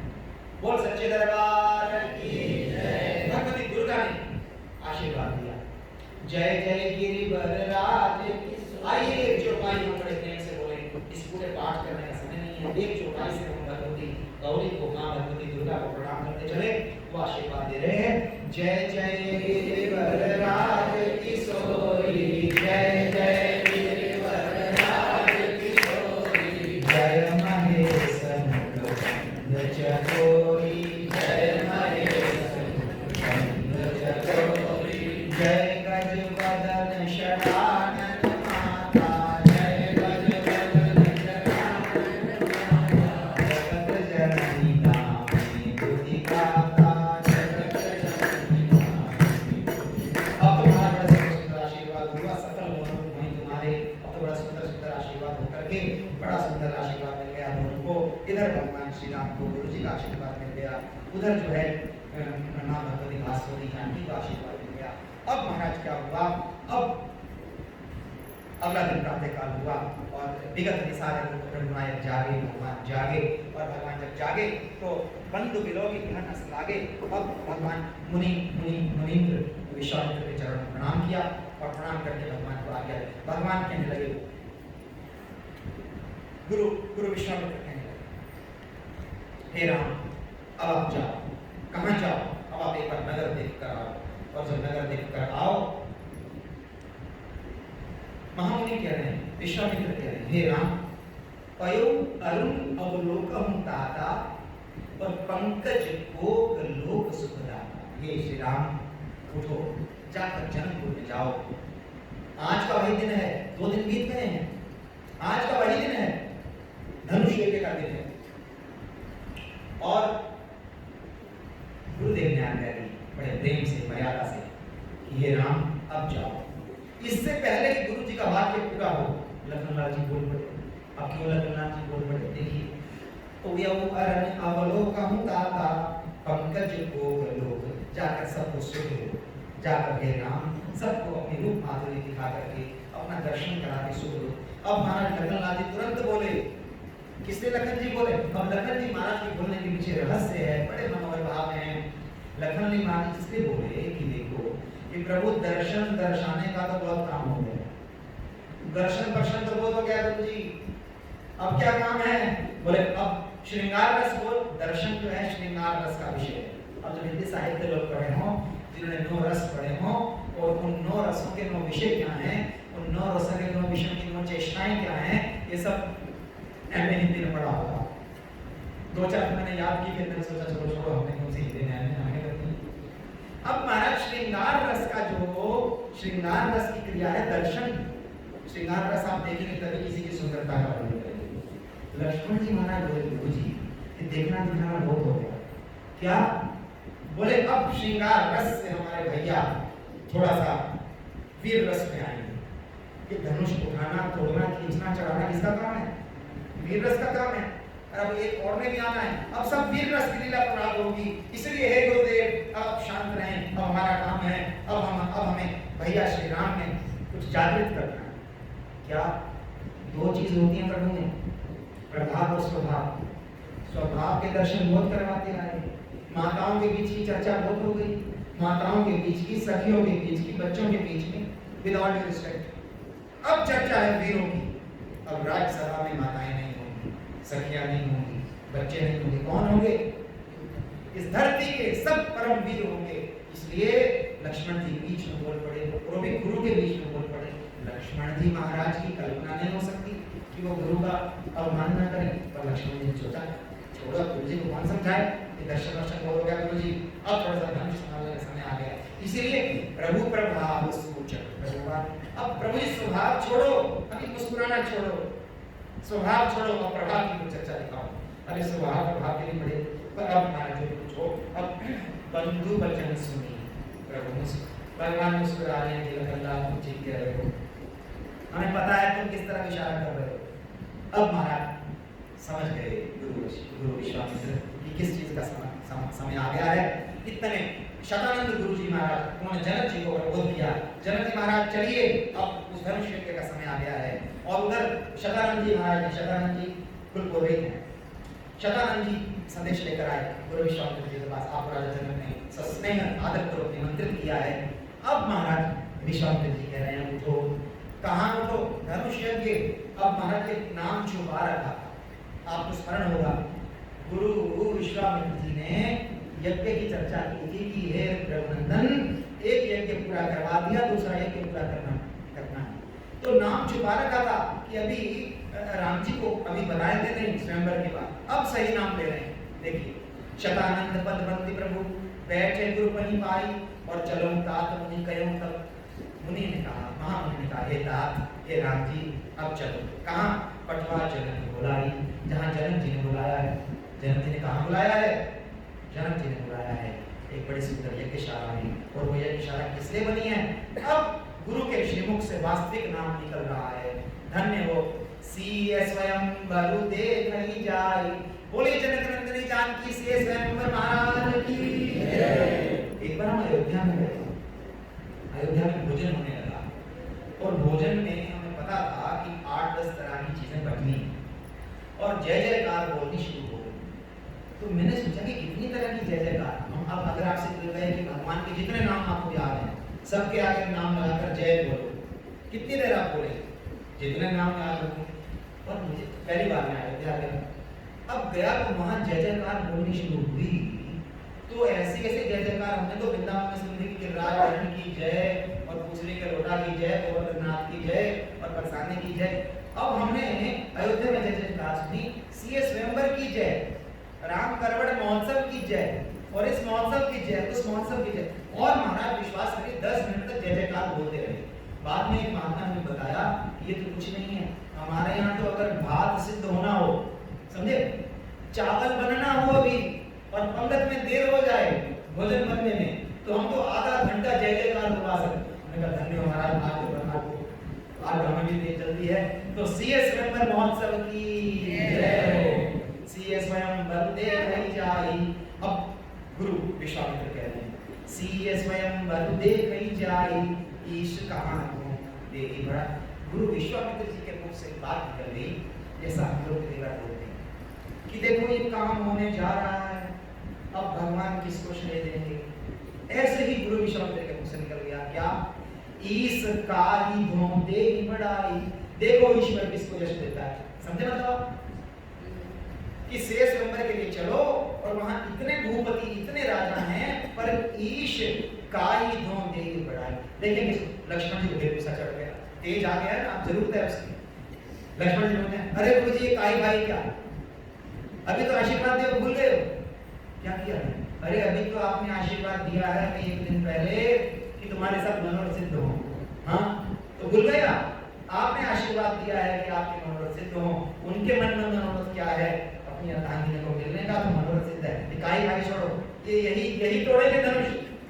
लखन कहा जसुभा जन होई। अभी लखन कहा कि बड़े बड़े भाव हैं, लक्ष्मण जी महाराज ने क्या कहा, पर लक्ष्मण जी महाराज में अब वीर रस आ गया है, तेज आ गया है, क्योंकि इसकी आवश्यकता है। अब तो महाराज बड़ा सुंदर वर्णन है कि भगवान राम और लक्ष्मण महाराज चले हैं, और चलकर कैसी तो यज्ञशाला की रचना है, इसमें भी कोई चौपाई में कुछ निशान लगे हुए हैं, पर हम प्रणाम करते हुए चल रहे हैं। उसके बाद राजा जनक बैठे हैं, रानियां बैठी हैं पार्षद में, ऋषि बैठे हैं, महात्मा बैठे हैं, और महाराज बड़े बड़े राजा बैठे हैं, और बड़े सुंदर सुंदर बैठे हैं। एक आप लोग चौपाई सुनते चलें, न केवल सुनते चलें बल्कि बोलते चलें, जो आप सबको आती है। जिनके रही भावना जैसी प्रभु मूरत देखी। क्षमा करें समय, अब महाराज चले, अब किसी को ग्रहण होने लगे, किसी को कुछ लगे, किसी को कुछ लगे, जनक जी को कैसे लगे? अब आपको यहाँ पर होल्ड करके, रोक करके, देखो नाटक होता है, नाटक होता है, नाटक में फ्लैशबैक होता है, नाटक में फास्ट फॉरवर्ड होता है। श्री रामचरितमानस जैसा महाकाव्य इस धरती पर नहीं। अगर गुरुजनों की कृपा ना हो तो कोई चौपाई ऐसी है वो लगे नहीं। उन चौपाइयों के अर्थ लगते हैं 4 पेज आगे जाकर। आगे जाकर जब किसी राजा से धनुष नहीं मिला, और तो जनक जी महाराज को क्या आ गया? जनक जी महाराज को क्या आ गया? रोष शब्द। जनक जी महाराज को आवेश आ गया, आवेश आ गया, दुख मिश्रित आवेश आ गया, और उनसे एक शब्द निकल गया, वीर विहीन मही में जानी। बाकी सबके कान में तो ये शब्द गए और कुछ नहीं, पर एक बैठे थे, समझे आप? उन्हीं की चर्चा चल रही है। एक बैठे थे, उनको कान में जब ये शब्द गए वीर विहीन, और उनसे नहीं सुना गया, क्योंकि लखनलाल जी महाराज जहां नाम निकल गया, लखनलाल जी महाराज जहां हो और भगवान श्री राम की महिमा थोड़ी सी भी कम होती हो, लक्ष्मण जी महाराज ने देखा जाता, तो लक्ष्मण जी पूछते हैं, और चौपाइयों में तो रे जनक, अब क्या बताएं आपको, और ग्रंथों में तो लक्ष्मण जी महाराज को आ गया क्रोध, और क्रोध आकर उन्होंने सभा में शब्द बोल दिए, और लक्ष्मण जी महाराज बोलते हैं कि ये सारी सृष्टि उलट पुलट हो जाएगी, ये रामायण इधर की उधर हो जाएगी अगर मैंने धनुष की तरफ देख लिया। मतलब समझे? अरे हम ऐसे क्षत्रिय हैं कि क्षत्रिय, अच्छा एक बात बताओ, कोई भोजन भट्ट अगर रसगुल्ला देख ले रुक सकेगा क्या? बताओ भाई। और अगर कोई क्षत्रिय उसके सामने पड़ा हो धनुष, और बड़ी देर से कोई धनुष ना चलाया हो, और हाथ में हो रही हो क्या? हाँ जी, हाथ में क्या हो रही हो, और उस क्षत्रिय को दिख जाए बढ़िया सा धनुष, तो लक्ष्मण जी कहते हैं, राजा जनक हम क्षत्रिय हैं, और ज्यादा अगर कुछ बोला मेरी दृष्टि धनुष के पीछे चलेगी तो ये सब रामायण इधर की उधर हो जाएगी। हमारे भैया बैठे हैं, हमारे भैया रघुकुल शिरोमणि बैठे हैं। तो किसी ने पूछा गोस्वामी जी से कि आपकी तो ये कविता, आपका ये जो ग्रंथ, आपका ये रामचरितमानस, इसमें तो तुम्हारी गलत नहीं, ये रीत विहीन कैसे कह दिया? बोले मैंने नहीं कहा, जनक ने कहा। बोले चलो जनक ने कहा है तो जनक तो ज्ञानी है, कोई औचित्य होगा।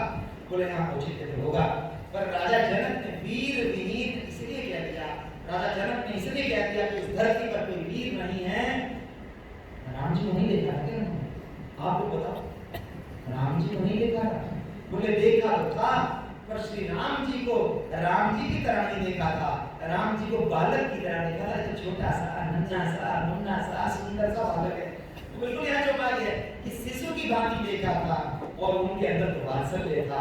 न केवल श्री जनक जी ने, बल्कि माता कहती हैं कि ये तो इतना कोमल है, ये तो इतना महाराज सुकोमल है, और इसको तो, और कुछ एक तो कहती हैं हाय हाय ये राजा की बुद्धि में तो पत्थर। मतलब अगर चौपाई है हमसे तो बोला नहीं जा कि जब जो भगवती भाष हर किसी के मन में उत्साह है कि ये जो जानकी हमारी जो दुलारी है, हमारी जो राज दुलारी है, ये जो हमारी नितेश कुमारी है, ये कहाँ जाए, ये भगवान की भगवान नहीं, ये इस सुंदर सांवले सरोने श्री राम की अर्धांगिनी बने। अब ऐसे ऐसे सुंदर सुंदर महाराज प्रसंग हैं कि इनको तो हम प्रणाम करके ऐसे कर रहे हैं। अब महाराज हुआ क्या, अब जब ऐसी चर्चा हुई, अब सब राजा उठे, एक एक करके उठाते हैं, 10-10 करके उठाते हैं, 100-100 करके उठाते हैं। आचार्य लिखते हैं कि अकलमंद ऐसे हैं, ऐसे बुद्धि में पत्थर पड़े हैं। इन राजाओं से पूछो कि अगर तुम 100 के 100 ने मिलकर धनुष उठा लिया, धनुष उठाने के बाद फिर क्या है, तो 100 में से कौन विवाह करेगा? अब मतलब क्या बताएं? तो वो कहते हैं राजा इनके तो बुद्धि में लड़ना झगड़ना, वो कह रहे हैं कोई बात नहीं, एक बार 100 के 100 उठा लेंगे और फिर आपस में 100 के 100 लड़ेंगे, जो जीत जाएगा। बोले इनकी बुद्धि में पत्थर पड़े हैं, पत्थर क्यों पड़े हैं? वो सब जानते हैं कि धनुष उठाना तो एक नहीं है, इसलिए ऐसा शास्त्र बड़ा विनोद है, सब तरफ विनोद है, परंतु माताएं बड़ी घबरा रही हैं। माताएं कह रही हैं कि महाराज ये तो ऐसे, ये तो इतना ऐसा वर्णन आ गया महाराज। अब देखिए, अब देखिए हुआ क्या, अब हुआ क्या कि माँ भगवती जानकी भी घबरा गई, इधर प्रार्थना करती हैं, उधर प्रार्थना करती हैं। यहाँ बड़ा लिखा है, अब भगवती जानकी तो महारानी है, भगवती जानकी तो ब्रह्मांड की अधिष्ठात्री नायिका है, भगवती जानकी तो शक्ति है, वो क्यों घबरा रही है? न केवल घबरा रही है, बल्कि देखिए तब राम ही बिलोकी में देही। अब महाराज क्या हो गया? अब सब कह रहे हैं कि जानकी महारानी का विवाह इन्हीं से हो। अब कैसे हो? इतने नहीं, अब जब जनक जी महाराज से नहीं रहा गया और जनक जी महाराज दुखी हो गए, रोने लग गए, और उसके बाद विश्वामित्र जी महाराज कहते हैं, क्या कहते हैं? उठहु राम, हे राम उठो, उठहु राम भंजऊ भव चापा। हे श्री राम अब उठो और इस धनुष को, इस भव भंजन को, इसको तोड़ दो, इस भव धनुष को। किसी ने पूछा क्यों तोड़ दे गुरुदेव? अब आपने क्यों कहा तोड़ने के लिए? गुरुदेव ने कहा पहले क्यों नहीं कहा, अब कहा। इतनी देर तक लोग घबराते रहे, रानियां घबराती नहीं, जनक जी घबराते रहे, सीता जी घबराती नहीं, पहले क्यों नहीं कहा? गुरु विश्वामित्र कहते हैं कि अब मैंने इसलिए कहा क्योंकि कारण अब उपस्थित हुआ है, अभी उपस्थित हुआ है, कारण पहले नहीं था। बोले कारण पहले क्या नहीं था? जानकी महारानी तो बैठी थी। भगवान को देख करके गुरु विश्वामित्र कहते हैं कि सुनो दुनिया वालों, कारण पहले उपस्थित नहीं था, भगवती जानकी तो थी ही, ये सारा जगत जानता है कि भगवती जानकी श्री राम को ही मिलेंगी, श्री राम की ही भगवती जानकी हैं, थी और रहेंगी, और ये विजय, ये कीर्ति, ये सब श्री राम को ही मिलने वाली है, धनुष टूटे कि न टूटे। पर वो धनुष टूटने का जो कारण है वो अब उपस्थित हुआ है, और वो कारण है जनक का परिताप। उठऊं राम भंजऊं भव चापा और मेटऊं दात जनक परितापा। हे श्री राम उठो और उठ करके एक बार इस धनुष को तोड़ करके इस पूरी धरती पर ये सिद्ध कर दो कि कठिन प्रतिज्ञा, कठिन व्रत करने वाला इस धरती पर जो होता है, जो अपने अपने प्रण को, अपना जीवन लगा करके भी अपना जो प्रण रखता है, उसके हृदय की रक्षा करने तुम आते हो, उसके वचन की रक्षा करने तुम आते हो। और बात ये ठीक है, हम लोग थोड़ा सा कोई वचन, थोड़ा सा कोई व्रत, थोड़ा सा कोई प्रण रखते हैं और थोड़ी सी कोई बात, कोई प्रण छूट जाता है। इधर जनक जी महाराज ने प्रण रखा, और अब जब भगवान से कहा, भगवान से जब कहा गुरु विश्वामित्र ने कि हे राम उठो, उठ करके सुने गुरु वचन, चरण सिरु नावा, प्रणाम किया, और उसके बाद ठाड़ भये भगवान उठे। धन्य हो, अभी बड़ी सुंदर झांकी है, 2 मिनट में इनको हम दर्शन करना है। झांकी का दर्शन कीजिए। भगवान उठे और ठाड़ भये। इतना ऐसा रावण बाणासुर इत्यादि से जो धनुष नहीं उठा, उसको मारा टूटने के लिए भगवान उठे। अब बाकी सब राजाओं का वर्णन है, बड़ी बांधी और ये कर, और भगवान ठाड़े भये, भगवान उठे और सहज सुभाए, ठाड़े भये उठी सहज सुभाए और ठगनी, और भगवान झूमते हुए चल रहे हैं, एक पैर इधर, झूमते हुए मतलब मस्ती में। एक बात बताओ, कठिन परीक्षा कठिन हो, पेपर कठिन हो, झूमते हुए जाओगे कि घबराते हुए जाओगे? बताओ भाई। कथा कठिन हो, एक आधा प्रसंग आता ना हो और समय ना मिला हो, और उस प्रसंग का आता पता ना हो, और कथाकार आ रहा हो, उसके चेहरे पे क्या दिखेगा? हैं? और महाराज इस धरती का सबसे कठिन प्रसंग शिव धनुष, जो बड़े बड़े महारथी तिल भर भी नहीं हिला पाए, इतना कठिन प्रश्न, इतना टफ एग्जाम, इतना कठिन महाराज समय, और भगवान कैसे चल रहे हैं? झूमते हुए जा रहे हैं, जैसे धन्य हो गोस्वामी महाराज। उपमा देखिए, ठाड़े भये उठी सहज सुभा, बड़े सहज मुस्कुराते हुए। अरे महाराज चल कैसे रहे? ठाड़े भये उठी सहज सुभाए और ठगनी जुबा, जुबा ठगनी जुबा, जवान हाथी मृगराज सिंह, जैसे सिंह चलता हो, और महाराज निशंक होकर। अब बड़े सुंदर सुंदर महाराज प्रसंग हैं। सहज नहीं चले सकल जग स्वामी, धन्य हो। ये सारे कौन जा रहा है? चलते हुए कौन जा रहा है? कोई देख रहा है किशोर जा रहा है, कोई देख रहा है 11 बरस 5, भगवान की आयु 15 वर्ष से कम थी उस समय जब ये धनुष तोड़ा।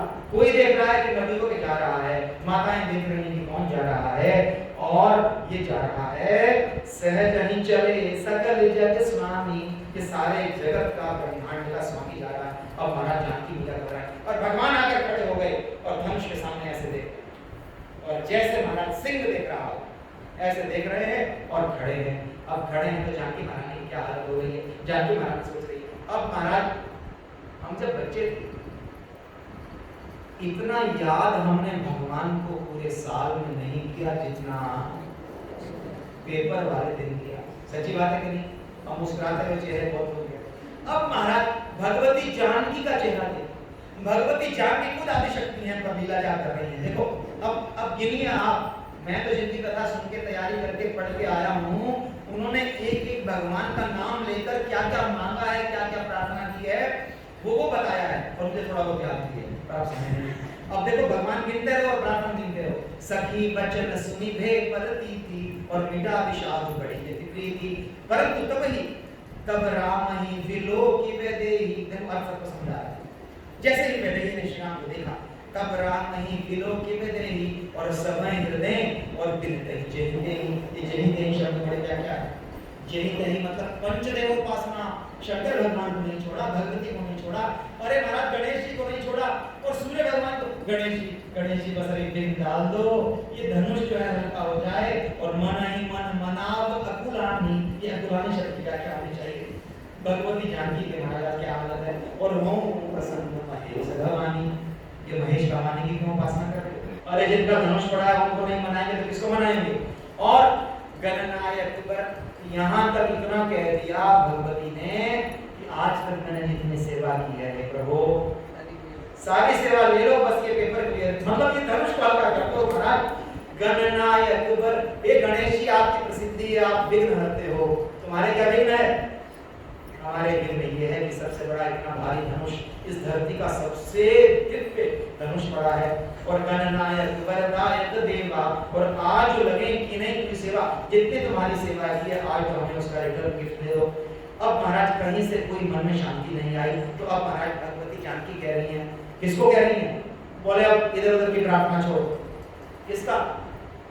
सीधा एग्जामिनर को कहो, टीचर को कहो, सीधा टीचर को कहो। कौन है महाराज? शिव धनुष। अब देखिए, अब जब कहीं प्रार्थना कर करके जो चित्त है वो शांति नहीं पा रहा, तो अब वो कह रही है, क्या कह रही है? सचिव सभा सिख दे ना कोई शांति नहीं कर रहा। फिर अब क्या? विधि के ही भांति धर्म पुर धीरा और सिरस सुमन कर्म।